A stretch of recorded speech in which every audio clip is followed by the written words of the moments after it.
우리는 종종 나르시시스트라는 말을 쉽게 사용합니다. 자신을 너무 사랑하거나 조금 이기적인 사람을 보면 가볍게 던지는 단어가 되었죠. 하지만 만약 이 단어가 단순한 성격 묘사를 넘어 한 사람의 삶 전체를 뒤흔드는 정신과적 진단명이라면 어떨까요? 오늘 우리는 스스로 자기애성 성격장애 진단을 받은 한 남자의 목소리를 통해 그 깊고 복잡한 내면으로 들어가 보려 합니다. 어떻게 그는 자신이 나르시시스트라는 사실을 마주하게 되었을까요? 어떤 과정을 거쳐 전문가의 진단을 받았고 그 진단이 그의 삶을 어떻게 바꾸어 놓았을까요? 이 깊은 이야기에 귀 기울여 주시는 여러분의 존재가 저희에게는 큰 힘이 됩니다. 잠시 시간을 내어 이 이야기가 더 많은 이들에게 닿을 수 있도록 공유해 주신다면 그 마음이 모여 더 큰 울림을 만들 것입니다. 여러분의 오늘 하루에 평안이 가득하기를 기원하며 이제 그의 이야기를 시작하겠습니다. 제가 자기애성 성격장애, 즉 NPD 진단을 받기까지의 과정은 결코 간단하지 않았습니다. 많은 분들이 궁금해 하시더군요. 도대체 어떤 계기로 병원을 찾게 되었고 어떤 검사를 통해 확진을 받았는지 말입니다. 먼저 제가 받은 전문적인 심리 검사에 대해 말씀드려야 할 것 같습니다. 인터넷에 떠도는 간단한 자가진단 테스트와는 차원이 다른 것들이었죠. 제가 받은 검사는 크게 두 가지였습니다. 첫 번째는 미네소타 다면적 인성검사, 즉 MMPI-E였습니다. 이 검사는 무려 567개의 아니오 질문으로 이루어져 있습니다. 질문들은 아주 세밀하고 때로는 반복되는 것처럼 느껴지기도 합니다. 그 이유는 검사 안에 거짓말이나 방어적인 태도를 감지하는 정교한 장치가 내장되어 있기 때문입니다. 스스로를 속이거나 검사자를 속이려는 시도는 대부분 이 장치에 걸려들게 되죠. 이 검사를 마치는 데에만 1시간 반 정도가 걸렸습니다. 두 번째는 성격진단 질문지인 PDQ-4였습니다. 약 99개의 문항으로 구성된 이 검사는 다양한 성격장애 경향성을 파악하는 데 특화되어 있습니다. 제 검사 결과는 여러 항목에서 높은 수치를 보였습니다. 예상대로 자기애성 성격장애 점수가 가장 높았고 그 외에도 범불안 장애와 우울증 경향이 뚜렷하게 나타났습니다.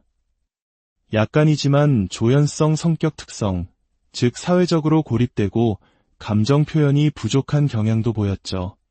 조현병과는 다른 개념입니다. 이렇듯 임상적 진단은 온라인 테스트처럼 간단하지 않습니다. 스스로를 객관적으로 바라보고 전문가의 도움을 받아야만 비로소 자신의 진짜 모습을 마주할 수 있는 것이죠. 그렇다면 대부분의 나르시시스트들이 스스로에게 문제가 있다고 생각하지 않는다는데 저는 어쩌다가 제 발로 상담실 문을 열게 되었을까요?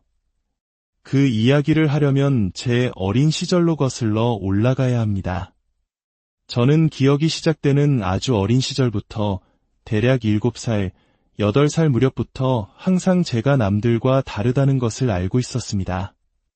막연한 느낌이었지만 제 마음속에서 무언가 다른 일이 벌어지고 있다는 것을 본능적으로 느꼈죠. 제게는 쌍둥이 형제가 있습니다. 나르시시스트가 아닌 평범한 형제죠. 그래서 저는 항상 비교 대상이 있었습니다. 정상적인 사람은 어떻게 생각하고 행동하는지에 대한 기준점이 바로 옆에 있었던 셈입니다. 형제와 저를 비교하며 저는 제가 얼마나 다른지 더욱 확신하게 되었습니다. 저는 항상 제가 군중 속에서 돋보인다고 느꼈습니다. 제가 무엇을 하든 모든 사람의 시선이 제게 쏠려 있다고 믿었죠. 마치 넓은 방 안에 저 혼자만 외계인인 것처럼 그 누구도 저와 같지 않다고 생각했습니다. 교실이든 강당이든 어디에 있든 사람들은 나를 주시하고 있다고 믿었습니다. 한국 사회에서 흔히 말하는 남의 시선을 의식하는 것과는 차원이 다른 세상의 중심이 나라는 확신에 가까운 감각이었습니다. 이런 특별함은 어린 시절을 보내는데 큰 어려움이었습니다. 그래서 저는 살아남기 위해 가면을 쓰는 법을 터득했습니다. 주변 사람들과 섞여드는 법을 배웠죠. 쌍둥이 형제의 행동을 거울처럼 따라 하기도 하고 가족이나 친구들의 특징을 흉내내며 제 자신을 위장했습니다. 나르시시스트들은 이처럼 상황에 맞는 가면을 쓰는데 매우 능숙합니다. 저는 제가 원하는 것을 얻기 위해 필요한 사람이 되는 법을 알고 있었죠. 그렇게 저는 남들과 다르다는 사실을 숨긴 채 적당히 사람들의 관심을 받으며 어른이 되었습니다. 하지만 이 가면은 연인 관계에서 번번이 벗겨지곤 했습니다. 저의 모든 연애는 똑같은 방식으로 끝났습니다. 처음에는 한 사람과 미친 듯이 사랑에 빠집니다. 이 사람이 바로 내 운명의 상대라고, 이 사람과 함께라면 영원할 것이라고 굳게 믿습니다. 세상 전부를 얻은 것 같은 황홀감에 휩싸이죠. 하지만 어느 날 아침 눈을 뜨면 그 모든 감정이 마치 꺼진 전등처럼 한순간에 사라져 버리는 겁니다. 어제까지 세상을 다 줄 것처럼 사랑했던 사람에게 아무런 감흥도 느끼지 못하게 되는 거죠. 제 자신도 이유를 알 수 없었습니다. 그저 공허함과 함께 관계는 파국으로 치달았습니다. 이런 패턴을 반복하다 25살에 지금의 아내를 만났습니다. 저는 결심했습니다. 이번에는 달라야 해. 이 관계는 무슨 일이 있어도 지켜낼 거야. 하지만 제 의지와는 상관없이 제 마음속의 전등은 또다시 꺼져버렸습니다. 아내가 과거의 작은 실수를 털어놓았을 때 제 머릿속에서는 당신도 결국 다른 사람들과 똑같아. 불완전해라는 생각이 맴돌았습니다. 하지만 저는 떠나지 않았습니다. 관계를 지키겠다고 다짐했으니까요. 마음은 이미 떠났지만 겉으로는 이 관계를 위해 싸우는 척했습니다. 그렇게 결혼을 하고 아이도 둘이나 낳았습니다. 그러던 어느 날 제 인생을 송두리째 뒤흔든 사건이 터졌습니다.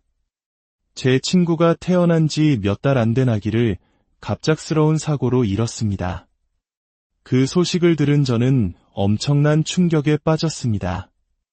인생이 언제든 끝날 수 있다는 공포가 저를 덮쳤죠.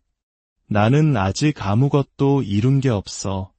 이대로 죽으면 아무런 족적도 남기지 못할 거야. 나는 너무 한심해. 저는 당장 집으로 달려가 제 삶을 바꿔야겠다고 결심했습니다. 하지만 제가 집에 도착했을 때 아내는 외출 준비를 하고 있었습니다. 저는 갓난아들과 단둘이 남겨졌죠. 그 순간 제 안에 있던 모든 분노가 폭발했습니다. 아내 때문에, 아이들 때문에 내 인생이 이 모양이야. 내가 뚱뚱한 것도, 돈이 없는 것도, 제대로 배우지 못한 것도 전부 저들 탓이야. 모든 것을 남의 탓으로 돌리며 저는 집이 떠나가라 소리를 질렀습니다. 갓난아들에게까지 고함을 쳤죠. 그때 돌아온 아내와 끔찍한 말다툼이 시작되었습니다. 그리고 그 순간 아내가 절규하듯 외쳤습니다. 당신 같은 나르시시스트랑 사는 건 정말 지옥이야. 나르시시스트? 저는 그 말을 듣고 코웃음을 쳤습니다. 나르시시스트는 당신이지. 외출 준비하는 데만 몇 시간씩 걸리고 항상 남들이 어떻게 생각하는지만 신경 쓰잖아. 당시 저에게 나르시시스트는 그저 거만하고 자기중심적인 사람을 뜻하는 욕설에 불과했습니다. 아내는 짐을 쌌고 집을 나가버렸습니다. 홀로 남겨진 저는 분노에 차서 인터넷 검색창을 켰습니다. 나르시시스트. 그 단어를 입력하자 구글은 제게 되물었습니다. 혹시 자기애성 성격장애를 찾으셨나요? 성격장애? 저는 그 단어에 이끌려 더 깊이 파고들기 시작했습니다. 자기애성 성격장애의 특징, 증상들을 하나씩 읽어 내려갔습니다. 그리고 저는 숨을 쉴 수가 없었습니다. 그것은 제 삶의 모든 의문에 대한 답이었습니다. 왜 제 연애가 항상 갑작스럽게 끝났는지, 왜 하룻밤 사이에 사랑이 식어버렸는지, 왜 제가 항상 남들보다 우월하다고 느꼈는지, 왜 그토록 강한 특권의식을 가졌는지, 왜 족적을 남겨야 한다는 강박에 시달렸는지, 왜 모든 사람이 나를 쳐다본다고 믿었는지, 그리고 왜 그토록 수치심을 느끼는 것을 두려워하고 다른 사람의 평가에 집착했는지, 그 모든 것이 설명되었습니다. 저는 그제야 깨달았습니다. 아내에게 문자를 보냈습니다. 당신 말이 맞았어. 나 나르시시스트가 맞아. 저는 치료법을 찾아봤습니다. 하지만 돌아온 답은 완치 불가. 치료를 통해 조절할 수 있을 뿐이었습니다. 유일한 길은 심리 치료뿐이었죠. 저는 아내에게 약속했습니다. 치료를 받고 더 나은 사람이 되겠다고. 처음에는 혼자서 해결해 보려고 자조 모임에도 가입했지만 곧 한계를 느꼈습니다. 그리고 용기를 내어 자기애성 성격장애를 전문으로 다루는 치료사를 찾기 시작했습니다. 마침내 한 상담센터에 이메일을 보냈습니다. 저는 99% 확신합니다. 제게는 자기애성 성격장애가 있습니다. 이 사실을 깨달은 후 제 삶은 혼란 그 자체입니다. 도움이 필요합니다. 상담사는 자신이 나르시시스트라고 생각하는 사람은 진짜 나르시시스트가 아닐 수 있다는 흔한 말 대신 사무실로 오세요. 함께 이야기해 봅시다 라고 말해 주었습니다. 그렇게 2017년부터 저의 기나긴 치료 여정이 시작되었습니다. 첫 상담에서 저는 32살의 어른이었지만 어린아이처럼 엉엉 울었습니다.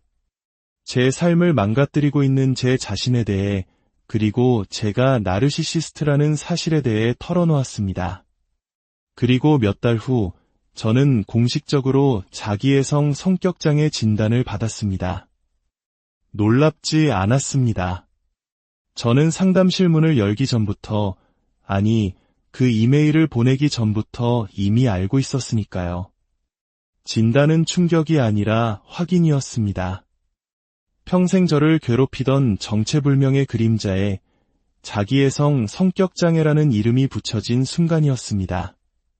이제 저는 무엇을 해야 할까요? 어떻게 이 문제를 다루어야 할까요? 그 질문에 대한 답을 찾기 위해 저는 지금도 꾸준히 상담을 받으며 제 안의 문제들과 마주하고 있습니다.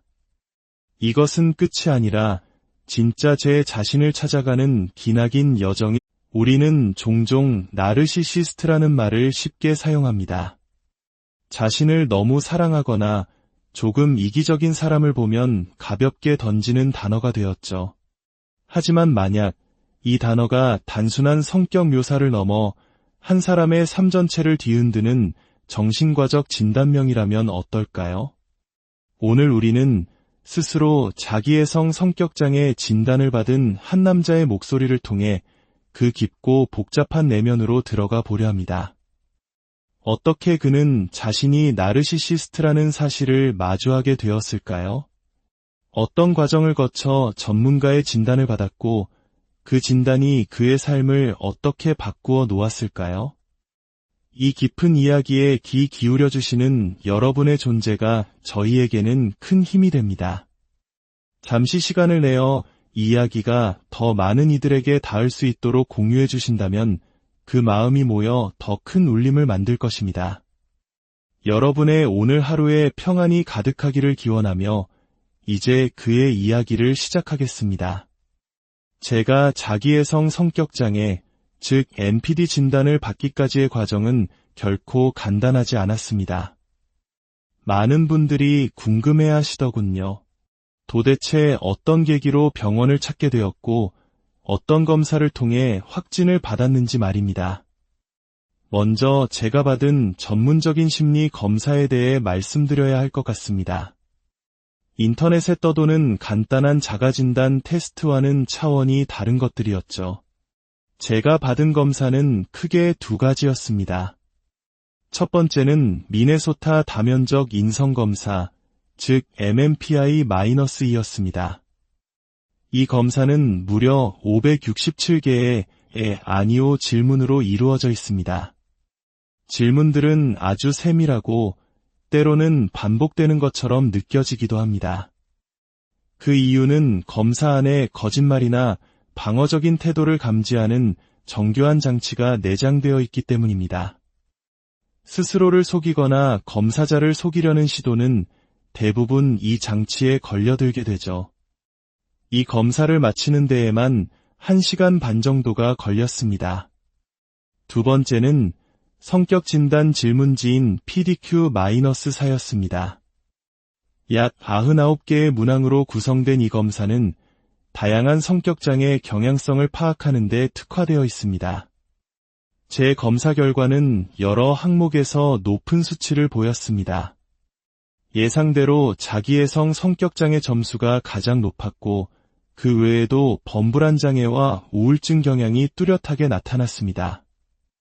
약간이지만 조현성 성격 특성, 즉 사회적으로 고립되고 감정 표현이 부족한 경향도 보였죠.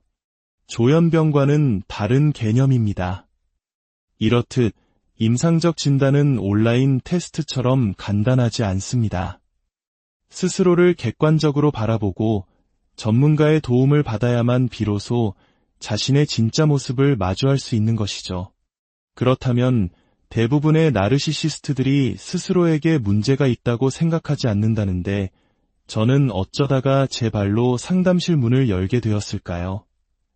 그 이야기를 하려면 제 어린 시절로 거슬러 올라가야 합니다. 저는 기억이 시작되는 아주 어린 시절부터 대략 7살, 8살 무렵부터 항상 제가 남들과 다르다는 것을 알고 있었습니다. 막연한 느낌이었지만 제 마음속에서 무언가 다른 일이 벌어지고 있다는 것을 본능적으로 느꼈죠. 제게는 쌍둥이 형제가 있습니다. 나르시시스트가 아닌 평범한 형제죠. 그래서 저는 항상 비교 대상이 있었습니다. 정상적인 사람은 어떻게 생각하고 행동하는지에 대한 기준점이 바로 옆에 있었던 셈입니다. 형제와 저를 비교하며 저는 제가 얼마나 다른지 더욱 확신하게 되었습니다. 저는 항상 제가 군중 속에서 돋보인다고 느꼈습니다. 제가 무엇을 하든 모든 사람의 시선이 제게 쏠려 있다고 믿었죠. 마치 넓은 방 안에 저 혼자만 외계인인 것처럼 그 누구도 저와 같지 않다고 생각했습니다. 교실이든 강당이든 어디에 있든 사람들은 나를 주시하고 있다고 믿었습니다. 한국 사회에서 흔히 말하는 남의 시선을 의식하는 것과는 차원이 다른 세상의 중심이 나라는 확신에 가까운 감각이었습니다.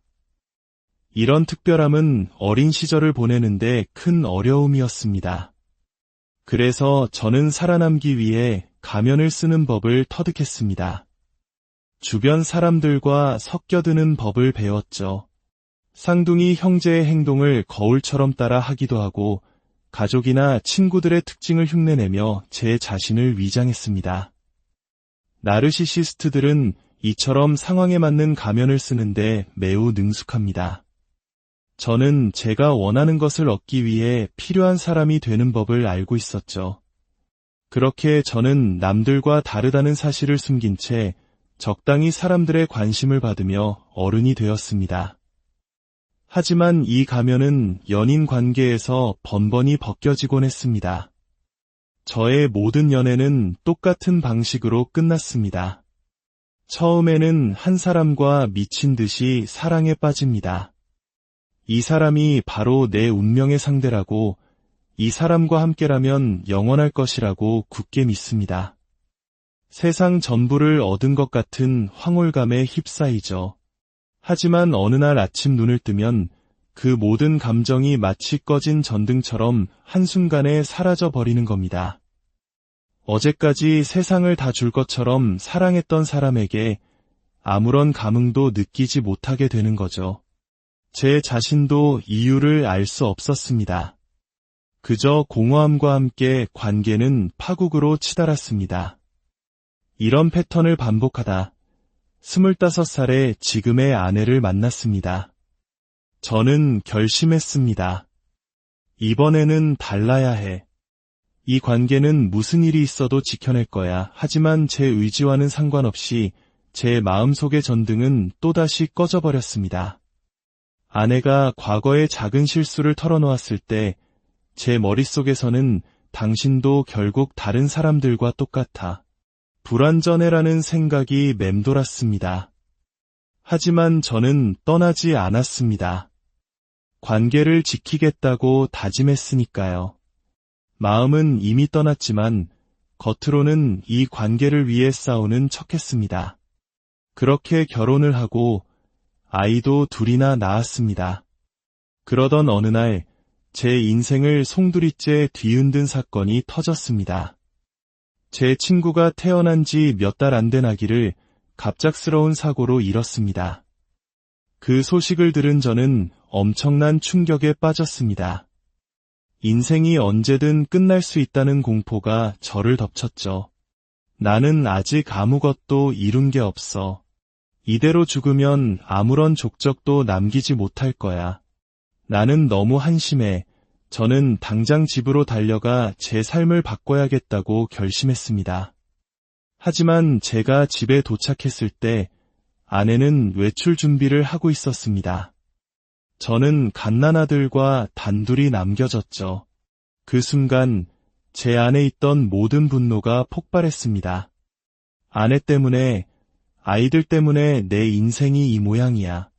내가 뚱뚱한 것도, 돈이 없는 것도, 제대로 배우지 못한 것도 전부 저들 탓이야. 모든 것을 남의 탓으로 돌리며 저는 집이 떠나가라 소리를 질렀습니다. 갓난아들에게까지 고함을 쳤죠. 그때 돌아온 아내와 끔찍한 말다툼이 시작되었습니다. 그리고 그 순간 아내가 절규하듯 외쳤습니다. 당신 같은 나르시시스트랑 사는 건 정말 지옥이야. 나르시시스트? 저는 그 말을 듣고 코웃음을 쳤습니다. 나르시시스트는 당신이지. 외출 준비하는 데만 몇 시간씩 걸리고 항상 남들이 어떻게 생각하는지만 신경 쓰잖아. 당시 저에게 나르시시스트는 그저 거만하고 자기중심적인 사람을 뜻하는 욕설에 불과했습니다. 아내는 짐을 쌌고 집을 나가버렸습니다. 홀로 남겨진 저는 분노에 차서 인터넷 검색창을 켰습니다. 나르시시스트. 그 단어를 입력하자 구글은 제게 되물었습니다. 혹시 자기애성 성격장애를 찾으셨나요? 성격장애? 저는 그 단어에 이끌려 더 깊이 파고들기 시작했습니다. 자기애성 성격장애의 특징, 증상들을 하나씩 읽어 내려갔습니다. 그리고 저는 숨을 쉴 수가 없었습니다. 그것은 제 삶의 모든 의문에 대한 답이었습니다.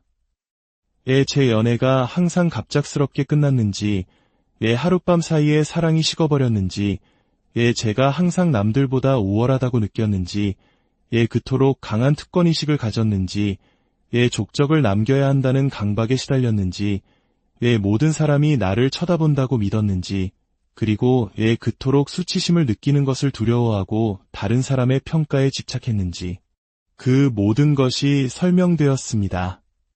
저는 그제야 깨달았습니다. 아내에게 문자를 보냈습니다. 당신 말이 맞았어. 나르시시스트가 맞아. 저는 치료법을 찾아봤습니다. 하지만 돌아온 답은 완치 불가. 치료를 통해 조절할 수 있을 뿐이었습니다. 유일한 길은 심리 치료뿐이었죠. 저는 아내에게 약속했습니다. 치료를 받고 더 나은 사람이 되겠다고. 처음에는 혼자서 해결해 보려고 자조 모임에도 가입했지만 곧 한계를 느꼈습니다. 그리고 용기를 내어 자기애성 성격장애를 전문으로 다루는 치료사를 찾기 시작했습니다. 마침내 한 상담센터에 이메일을 보냈습니다. 저는 99% 확신합니다. 제게는 자기애성 성격장애가 있습니다. 이 사실을 깨달은 후 제 삶은 혼란 그 자체입니다. 도움이 필요합니다. 상담사는 자신이 나르시시스트라고 생각하는 사람은 진짜 나르시시스트가 아닐 수 있다는 흔한 말 대신 사무실로 오세요. 함께 이야기해 봅시다 라고 말해 주었습니다. 그렇게 2017년부터 저의 기나긴 치료 여정이 시작되었습니다. 첫 상담에서 저는 32살의 어른이었지만 어린아이처럼 엉엉 울었습니다. 제 삶을 망가뜨리고 있는 제 자신에 대해 그리고 제가 나르시시스트라는 사실에 대해 털어놓았습니다. 그리고 몇 달 후 저는 공식적으로 자기애성 성격장애 진단을 받았습니다. 놀랍지 않았습니다. 저는 상담실 문을 열기 전부터, 아니, 그 이메일을 보내기 전부터 이미 알고 있었으니까요. 진단은 충격이 아니라 확인이었습니다. 평생 저를 괴롭히던 정체불명의 그림자에 자기애성 성격장애라는 이름이 붙여진 순간이었습니다. 이제 저는 무엇을 해야 할까요? 어떻게 이 문제를 다루어야 할까요? 그 질문에 대한 답을 찾기 위해 저는 지금도 꾸준히 상담을 받으며 제 안의 문제들과 마주하고 있습니다. 이것은 끝이 아니라 진짜 제 자신을 찾아가는 기나긴 여정이 우리는 종종 나르시시스트라는 말을 쉽게 사용합니다. 자신을 너무 사랑하거나 조금 이기적인 사람을 보면 가볍게 던지는 단어가 되었죠. 하지만 만약 이 단어가 단순한 성격 묘사를 넘어 한 사람의 삶 전체를 뒤흔드는 정신과적 진단명이라면 어떨까요? 오늘 우리는 스스로 자기애성 성격장애 진단을 받은 한 남자의 목소리를 통해 그 깊고 복잡한 내면으로 들어가 보려 합니다. 어떻게 그는 자신이 나르시시스트라는 사실을 마주하게 되었을까요? 어떤 과정을 거쳐 전문가의 진단을 받았고 그 진단이 그의 삶을 어떻게 바꾸어 놓았을까요? 이 깊은 이야기에 귀 기울여 주시는 여러분의 존재가 저희에게는 큰 힘이 됩니다. 잠시 시간을 내어 이 이야기가 더 많은 이들에게 닿을 수 있도록 공유해 주신다면 그 마음이 모여 더 큰 울림을 만들 것입니다. 여러분의 오늘 하루에 평안이 가득하기를 기원하며 이제 그의 이야기를 시작하겠습니다. 제가 자기애성 성격장애, 즉 NPD 진단을 받기까지의 과정은 결코 간단하지 않았습니다. 많은 분들이 궁금해 하시더군요. 도대체 어떤 계기로 병원을 찾게 되었고 어떤 검사를 통해 확진을 받았는지 말입니다. 먼저 제가 받은 전문적인 심리 검사에 대해 말씀드려야 할 것 같습니다. 인터넷에 떠도는 간단한 자가진단 테스트와는 차원이 다른 것들이었죠. 제가 받은 검사는 크게 두 가지였습니다. 첫 번째는 미네소타 다면적 인성검사, 즉 MMPI-E였습니다. 이 검사는 무려 567개의 아니오 질문으로 이루어져 있습니다. 질문들은 아주 세밀하고 때로는 반복되는 것처럼 느껴지기도 합니다. 그 이유는 검사 안에 거짓말이나 방어적인 태도를 감지하는 정교한 장치가 내장되어 있기 때문입니다. 스스로를 속이거나 검사자를 속이려는 시도는 대부분 이 장치에 걸려들게 되죠. 이 검사를 마치는 데에만 1시간 반 정도가 걸렸습니다. 두 번째는 성격진단 질문지인 PDQ-4였습니다. 약 99개의 문항으로 구성된 이 검사는 다양한 성격장애 경향성을 파악하는 데 특화되어 있습니다. 제 검사 결과는 여러 항목에서 높은 수치를 보였습니다. 예상대로 자기애성 성격장애 점수가 가장 높았고 그 외에도 범불안 장애와 우울증 경향이 뚜렷하게 나타났습니다. 약간이지만 조현성 성격 특성, 즉 사회적으로 고립되고 감정 표현이 부족한 경향도 보였죠. 조현병과는 다른 개념입니다. 이렇듯 임상적 진단은 온라인 테스트처럼 간단하지 않습니다. 스스로를 객관적으로 바라보고 전문가의 도움을 받아야만 비로소 자신의 진짜 모습을 마주할 수 있는 것이죠. 그렇다면 대부분의 나르시시스트들이 스스로에게 문제가 있다고 생각하지 않는다는데 저는 어쩌다가 제 발로 상담실 문을 열게 되었을까요? 그 이야기를 하려면 제 어린 시절로 거슬러 올라가야 합니다.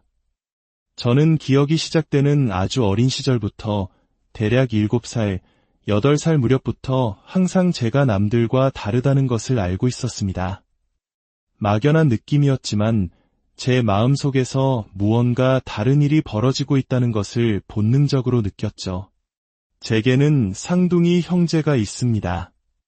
나르시시스트가 아닌 평범한 형제죠. 그래서 저는 항상 비교 대상이 있었습니다. 정상적인 사람은 어떻게 생각하고 행동하는지에 대한 기준점이 바로 옆에 있었던 셈입니다. 형제와 저를 비교하며 저는 제가 얼마나 다른지 더욱 확신하게 되었습니다. 저는 항상 제가 군중 속에서 돋보인다고 느꼈습니다. 제가 무엇을 하든 모든 사람의 시선이 제게 쏠려 있다고 믿었죠. 마치 넓은 방 안에 저 혼자만 외계인인 것처럼 그 누구도 저와 같지 않다고 생각했습니다. 교실이든 강당이든 어디에 있든 사람들은 나를 주시하고 있다고 믿었습니다. 한국 사회에서 흔히 말하는 남의 시선을 의식하는 것과는 차원이 다른 세상의 중심이 나라는 확신에 가까운 감각이었습니다. 이런 특별함은 어린 시절을 보내는데 큰 어려움이었습니다. 그래서 저는 살아남기 위해 가면을 쓰는 법을 터득했습니다. 주변 사람들과 섞여드는 법을 배웠죠. 쌍둥이 형제의 행동을 거울처럼 따라 하기도 하고 가족이나 친구들의 특징을 흉내내며 제 자신을 위장했습니다. 나르시시스트들은 이처럼 상황에 맞는 가면을 쓰는데 매우 능숙합니다. 저는 제가 원하는 것을 얻기 위해 필요한 사람이 되는 법을 알고 있었죠. 그렇게 저는 남들과 다르다는 사실을 숨긴 채 적당히 사람들의 관심을 받으며 어른이 되었습니다. 하지만 이 가면은 연인 관계에서 번번이 벗겨지곤 했습니다. 저의 모든 연애는 똑같은 방식으로 끝났습니다. 처음에는 한 사람과 미친 듯이 사랑에 빠집니다. 이 사람이 바로 내 운명의 상대라고, 이 사람과 함께라면 영원할 것이라고 굳게 믿습니다. 세상 전부를 얻은 것 같은 황홀감에 휩싸이죠. 하지만 어느 날 아침 눈을 뜨면 그 모든 감정이 마치 꺼진 전등처럼 한순간에 사라져 버리는 겁니다. 어제까지 세상을 다 줄 것처럼 사랑했던 사람에게 아무런 감흥도 느끼지 못하게 되는 거죠. 제 자신도 이유를 알 수 없었습니다. 그저 공허함과 함께 관계는 파국으로 치달았습니다. 이런 패턴을 반복하다 25살에 지금의 아내를 만났습니다. 저는 결심했습니다. 이번에는 달라야 해. 이 관계는 무슨 일이 있어도 지켜낼 거야. 하지만 제 의지와는 상관없이 제 마음속의 전등은 또다시 꺼져버렸습니다. 아내가 과거의 작은 실수를 털어놓았을 때 제 머릿속에서는 당신도 결국 다른 사람들과 똑같아. 불완전해라는 생각이 맴돌았습니다. 하지만 저는 떠나지 않았습니다. 관계를 지키겠다고 다짐했으니까요. 마음은 이미 떠났지만 겉으로는 이 관계를 위해 싸우는 척했습니다. 그렇게 결혼을 하고 아이도 둘이나 낳았습니다. 그러던 어느 날 제 인생을 송두리째 뒤흔든 사건이 터졌습니다. 제 친구가 태어난 지 몇 달 안 된 아기를 갑작스러운 사고로 잃었습니다. 그 소식을 들은 저는 엄청난 충격에 빠졌습니다. 인생이 언제든 끝날 수 있다는 공포가 저를 덮쳤죠. 나는 아직 아무것도 이룬 게 없어. 이대로 죽으면 아무런 족적도 남기지 못할 거야. 나는 너무 한심해. 저는 당장 집으로 달려가 제 삶을 바꿔야겠다고 결심했습니다. 하지만 제가 집에 도착했을 때 아내는 외출 준비를 하고 있었습니다. 저는 갓난아들과 단둘이 남겨졌죠. 그 순간 제 안에 있던 모든 분노가 폭발했습니다. 아내 때문에, 아이들 때문에 내 인생이 이 모양이야. 내가 뚱뚱한 것도, 돈이 없는 것도, 제대로 배우지 못한 것도 전부 저들 탓이야. 모든 것을 남의 탓으로 돌리며 저는 집이 떠나가라 소리를 질렀습니다. 갓난아들에게까지 고함을 쳤죠. 그때 돌아온 아내와 끔찍한 말다툼이 시작되었습니다. 그리고 그 순간 아내가 절규하듯 외쳤습니다. 당신 같은 나르시시스트랑 사는 건 정말 지옥이야. 나르시시스트? 저는 그 말을 듣고 코웃음을 쳤습니다. 나르시시스트는 당신이지. 외출 준비하는 데만 몇 시간씩 걸리고 항상 남들이 어떻게 생각하는지만 신경 쓰잖아. 당시 저에게 나르시시스트는 그저 거만하고 자기중심적인 사람을 뜻하는 욕설에 불과했습니다. 아내는 짐을 쌌고 집을 나가버렸습니다. 홀로 남겨진 저는 분노에 차서 인터넷 검색창을 켰습니다. 나르시시스트. 그 단어를 입력하자 구글은 제게 되물었습니다. 혹시 자기애성 성격장애를 찾으셨나요? 성격장애? 저는 그 단어에 이끌려 더 깊이 파고들기 시작했습니다.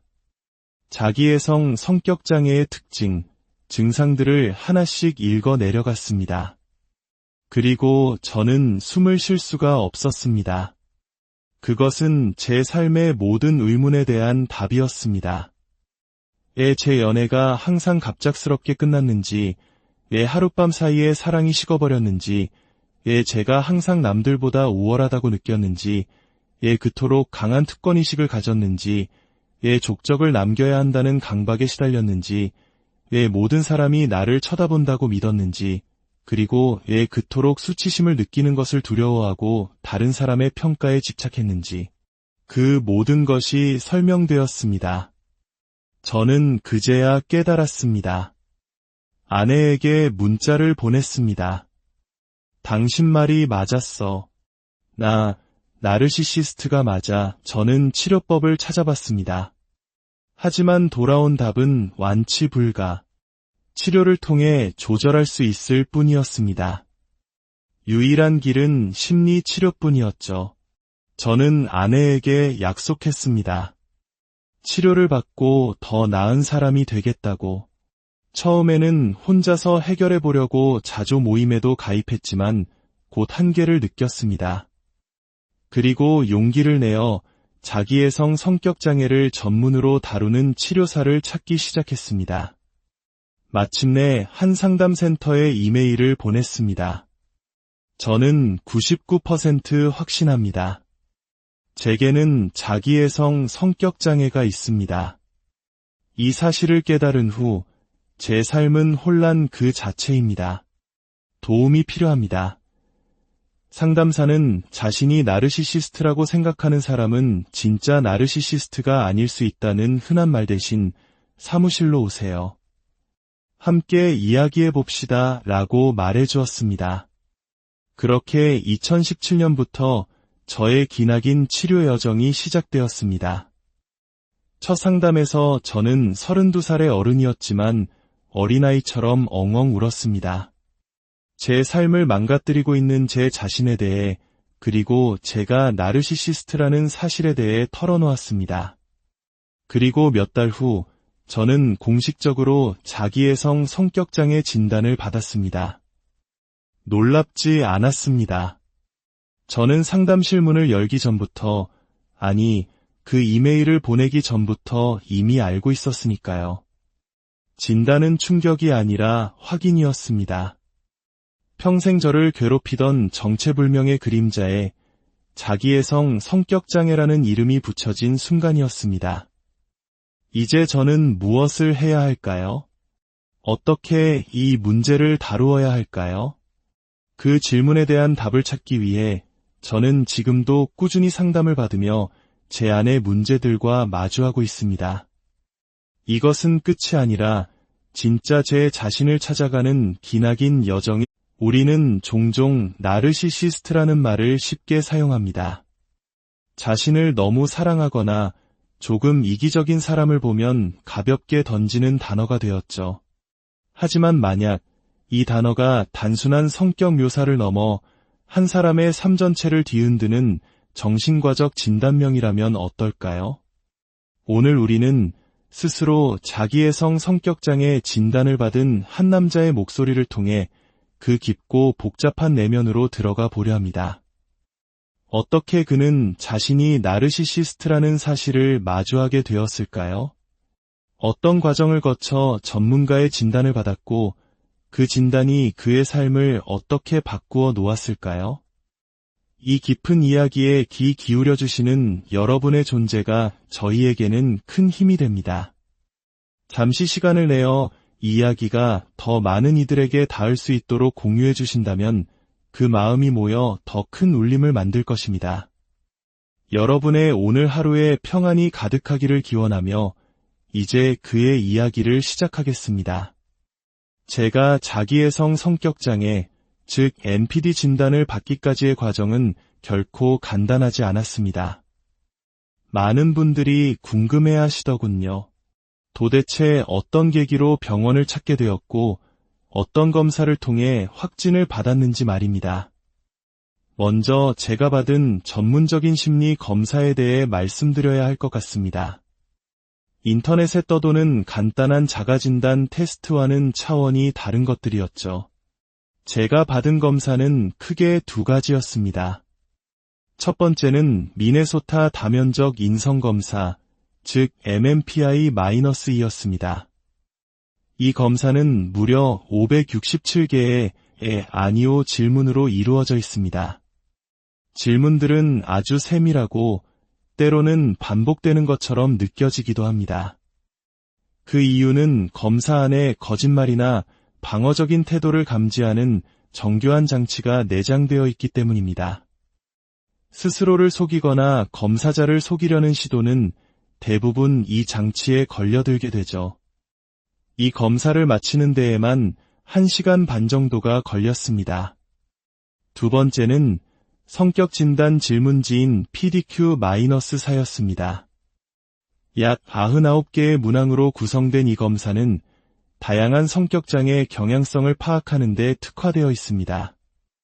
제 검사 결과는 여러 항목에서 높은 수치를 보였습니다. 예상대로 자기애성 성격장애 점수가 가장 높았고 그 외에도 범불안 장애와 우울증 경향이 뚜렷하게 나타났습니다. 약간이지만 조현성 성격 특성, 즉 사회적으로 고립되고 감정 표현이 부족한 경향도 보였죠.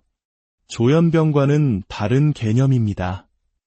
이렇듯 임상적 진단은 온라인 테스트처럼 간단하지 않습니다. 스스로를 객관적으로 바라보고 전문가의 도움을 받아야만 비로소 자신의 진짜 모습을 마주할 수 있는 것이죠. 그렇다면 대부분의 나르시시스트들이 스스로에게 문제가 있다고 생각하지 않는다는데 저는 어쩌다가 제 발로 상담실 문을 열게 되었을까요? 그 이야기를 하려면 제 어린 시절로 거슬러 올라가야 합니다. 저는 기억이 시작되는 아주 어린 시절부터 대략 7살, 8살 무렵부터 항상 제가 남들과 다르다는 것을 알고 있었습니다. 막연한 느낌이었지만 제 마음속에서 무언가 다른 일이 벌어지고 있다는 것을 본능적으로 느꼈죠. 제게는 쌍둥이 형제가 있습니다. 나르시시스트가 아닌 평범한 형제죠. 그래서 저는 항상 비교 대상이 있었습니다. 정상적인 사람은 어떻게 생각하고 행동하는지에 대한 기준점이 바로 옆에 있었던 셈입니다. 형제와 저를 비교하며 저는 제가 얼마나 다른지 더욱 확신하게 되었습니다. 저는 항상 제가 군중 속에서 돋보인다고 느꼈습니다. 제가 무엇을 하든 모든 사람의 시선이 제게 쏠려 있다고 믿었죠.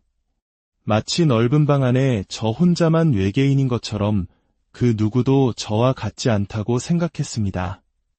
교실이든 강당이든 어디에 있든 사람들은 나를 주시하고 있다고 믿었습니다. 한국 사회에서 흔히 말하는 남의 시선을 의식하는 것과는 차원이 다른 세상의 중심이 나라는 확신에 가까운 감각이었습니다. 이런 특별함은 어린 시절을 보내는데 큰 어려움이었습니다. 그래서 저는 살아남기 위해 가면을 쓰는 법을 터득했습니다. 주변 사람들과 섞여드는 법을 배웠죠. 쌍둥이 형제의 행동을 거울처럼 따라 하기도 하고 가족이나 친구들의 특징을 흉내내며 제 자신을 위장했습니다. 나르시시스트들은 이처럼 상황에 맞는 가면을 쓰는데 매우 능숙합니다. 저는 제가 원하는 것을 얻기 위해 필요한 사람이 되는 법을 알고 있었죠. 그렇게 저는 남들과 다르다는 사실을 숨긴 채 적당히 사람들의 관심을 받으며 어른이 되었습니다. 하지만 이 가면은 연인 관계에서 번번이 벗겨지곤 했습니다.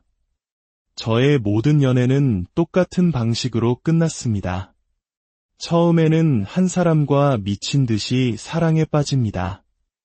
이 사람이 바로 내 운명의 상대라고, 이 사람과 함께라면 영원할 것이라고 굳게 믿습니다.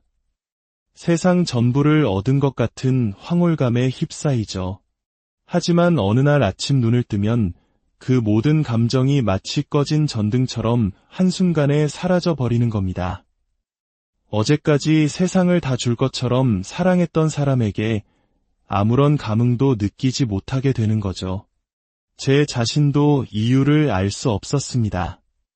그저 공허함과 함께 관계는 파국으로 치달았습니다. 이런 패턴을 반복하다 25살에 지금의 아내를 만났습니다. 저는 결심했습니다. 이번에는 달라야 해. 이 관계는 무슨 일이 있어도 지켜낼 거야. 하지만 제 의지와는 상관없이 제 마음속의 전등은 또다시 꺼져버렸습니다.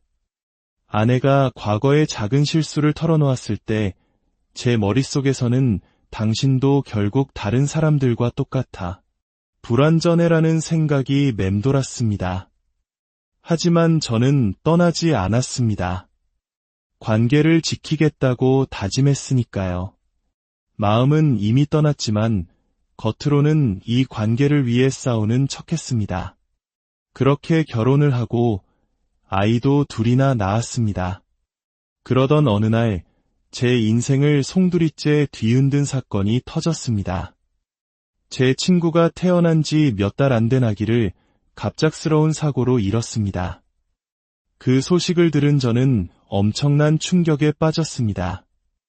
인생이 언제든 끝날 수 있다는 공포가 저를 덮쳤죠.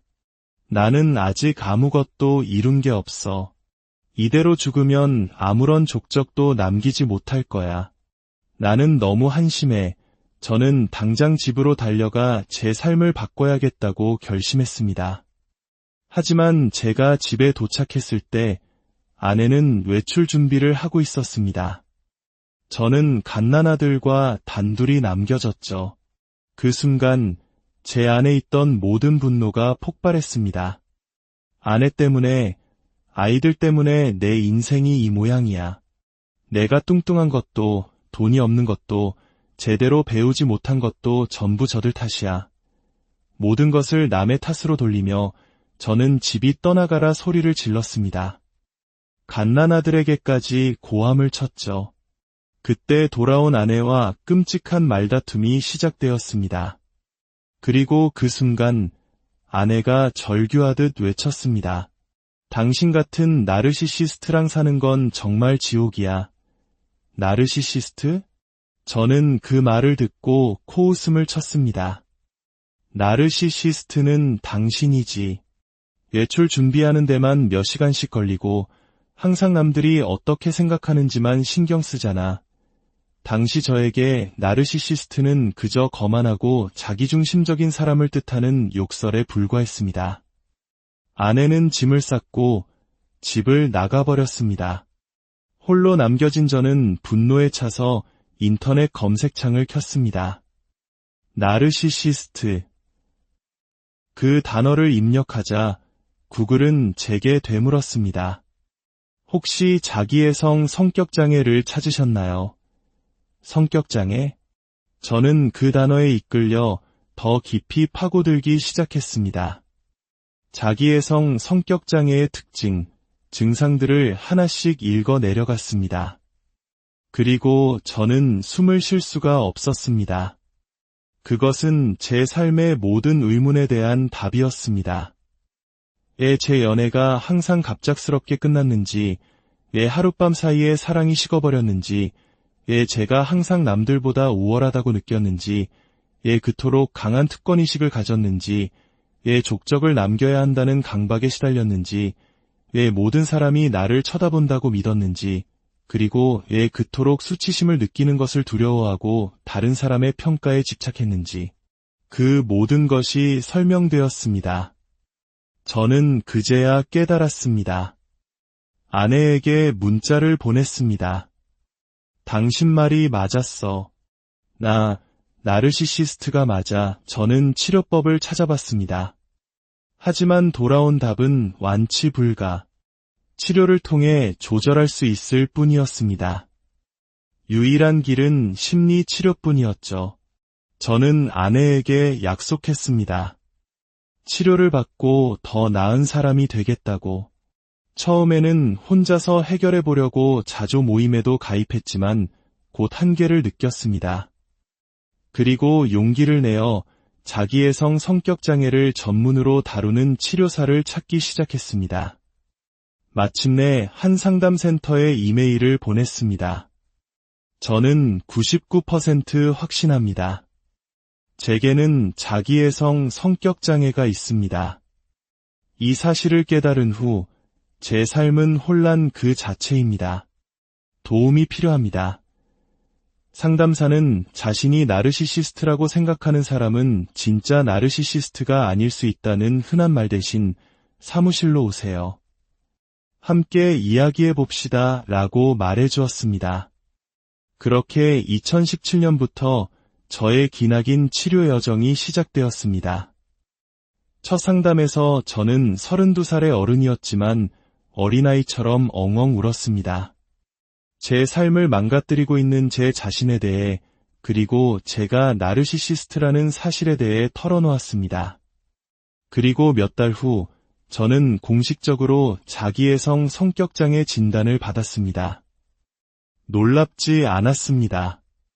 저는 상담실 문을 열기 전부터, 아니, 그 이메일을 보내기 전부터 이미 알고 있었으니까요. 진단은 충격이 아니라 확인이었습니다. 평생 저를 괴롭히던 정체불명의 그림자에 자기애성 성격장애라는 이름이 붙여진 순간이었습니다. 이제 저는 무엇을 해야 할까요? 어떻게 이 문제를 다루어야 할까요? 그 질문에 대한 답을 찾기 위해 저는 지금도 꾸준히 상담을 받으며 제 안의 문제들과 마주하고 있습니다. 이것은 끝이 아니라 진짜 제 자신을 찾아가는 기나긴 여정이. 우리는 종종 나르시시스트라는 말을 쉽게 사용합니다. 자신을 너무 사랑하거나 조금 이기적인 사람을 보면 가볍게 던지는 단어가 되었죠. 하지만 만약 이 단어가 단순한 성격 묘사를 넘어 한 사람의 삶 전체를 뒤흔드는 정신과적 진단명이라면 어떨까요? 오늘 우리는 스스로 자기애성 성격장애 진단을 받은 한 남자의 목소리를 통해 그 깊고 복잡한 내면으로 들어가 보려 합니다. 어떻게 그는 자신이 나르시시스트라는 사실을 마주하게 되었을까요? 어떤 과정을 거쳐 전문가의 진단을 받았고 그 진단이 그의 삶을 어떻게 바꾸어 놓았을까요? 이 깊은 이야기에 귀 기울여 주시는 여러분의 존재가 저희에게는 큰 힘이 됩니다. 잠시 시간을 내어 이 이야기가 더 많은 이들에게 닿을 수 있도록 공유해 주신다면 그 마음이 모여 더 큰 울림을 만들 것입니다. 여러분의 오늘 하루에 평안이 가득하기를 기원하며 이제 그의 이야기를 시작하겠습니다. 제가 자기애성 성격장애, 즉 NPD 진단을 받기까지의 과정은 결코 간단하지 않았습니다. 많은 분들이 궁금해 하시더군요. 도대체 어떤 계기로 병원을 찾게 되었고 어떤 검사를 통해 확진을 받았는지 말입니다. 먼저 제가 받은 전문적인 심리 검사에 대해 말씀드려야 할 것 같습니다. 인터넷에 떠도는 간단한 자가진단 테스트와는 차원이 다른 것들이었죠. 제가 받은 검사는 크게 두 가지였습니다. 첫 번째는 미네소타 다면적 인성검사, 즉 MMPI-2였습니다. 이 검사는 무려 567개의 아니오 질문으로 이루어져 있습니다. 질문들은 아주 세밀하고 때로는 반복되는 것처럼 느껴지기도 합니다. 그 이유는 검사 안에 거짓말이나 방어적인 태도를 감지하는 정교한 장치가 내장되어 있기 때문입니다. 스스로를 속이거나 검사자를 속이려는 시도는 대부분 이 장치에 걸려들게 되죠. 이 검사를 마치는 데에만 1시간 반 정도가 걸렸습니다. 두 번째는 성격 진단 질문지인 PDQ-4였습니다. 약 99개의 문항으로 구성된 이 검사는 다양한 성격장애 경향성을 파악하는 데 특화되어 있습니다. 제 검사 결과는 여러 항목에서 높은 수치를 보였습니다. 예상대로 자기애성 성격장애 점수가 가장 높았고 그 외에도 범불안 장애와 우울증 경향이 뚜렷하게 나타났습니다. 약간이지만 조현성 성격 특성, 즉 사회적으로 고립되고 감정 표현이 부족한 경향도 보였죠. 조현병과는 다른 개념입니다. 이렇듯 임상적 진단은 온라인 테스트처럼 간단하지 않습니다. 스스로를 객관적으로 바라보고 전문가의 도움을 받아야만 비로소 자신의 진짜 모습을 마주할 수 있는 것이죠. 그렇다면 대부분의 나르시시스트들이 스스로에게 문제가 있다고 생각하지 않는다는데 저는 어쩌다가 제 발로 상담실 문을 열게 되었을까요? 그 이야기를 하려면 제 어린 시절로 거슬러 올라가야 합니다. 저는 기억이 시작되는 아주 어린 시절부터 대략 7살, 8살 무렵부터 항상 제가 남들과 다르다는 것을 알고 있었습니다. 막연한 느낌이었지만 제 마음속에서 무언가 다른 일이 벌어지고 있다는 것을 본능적으로 느꼈죠. 제게는 쌍둥이 형제가 있습니다. 나르시시스트가 아닌 평범한 형제죠. 그래서 저는 항상 비교 대상이 있었습니다. 정상적인 사람은 어떻게 생각하고 행동하는지에 대한 기준점이 바로 옆에 있었던 셈입니다. 형제와 저를 비교하며 저는 제가 얼마나 다른지 더욱 확신하게 되었습니다. 저는 항상 제가 군중 속에서 돋보인다고 느꼈습니다. 제가 무엇을 하든 모든 사람의 시선이 제게 쏠려 있다고 믿었죠. 마치 넓은 방 안에 저 혼자만 외계인인 것처럼 그 누구도 저와 같지 않다고 생각했습니다. 교실이든 강당이든 어디에 있든 사람들은 나를 주시하고 있다고 믿었습니다. 한국 사회에서 흔히 말하는 남의 시선을 의식하는 것과는 차원이 다른 세상의 중심이 나라는 확신에 가까운 감각이었습니다. 이런 특별함은 어린 시절을 보내는데 큰 어려움이었습니다. 그래서 저는 살아남기 위해 가면을 쓰는 법을 터득했습니다. 주변 사람들과 섞여드는 법을 배웠죠. 쌍둥이 형제의 행동을 거울처럼 따라 하기도 하고 가족이나 친구들의 특징을 흉내내며 제 자신을 위장했습니다. 나르시시스트들은 이처럼 상황에 맞는 가면을 쓰는데 매우 능숙합니다. 저는 제가 원하는 것을 얻기 위해 필요한 사람이 되는 법을 알고 있었죠. 그렇게 저는 남들과 다르다는 사실을 숨긴 채 적당히 사람들의 관심을 받으며 어른이 되었습니다. 하지만 이 가면은 연인 관계에서 번번이 벗겨지곤 했습니다. 저의 모든 연애는 똑같은 방식으로 끝났습니다. 처음에는 한 사람과 미친 듯이 사랑에 빠집니다. 이 사람이 바로 내 운명의 상대라고 이 사람과 함께라면 영원할 것이라고 굳게 믿습니다. 세상 전부를 얻은 것 같은 황홀감에 휩싸이죠. 하지만 어느 날 아침 눈을 뜨면 그 모든 감정이 마치 꺼진 전등처럼 한순간에 사라져 버리는 겁니다. 어제까지 세상을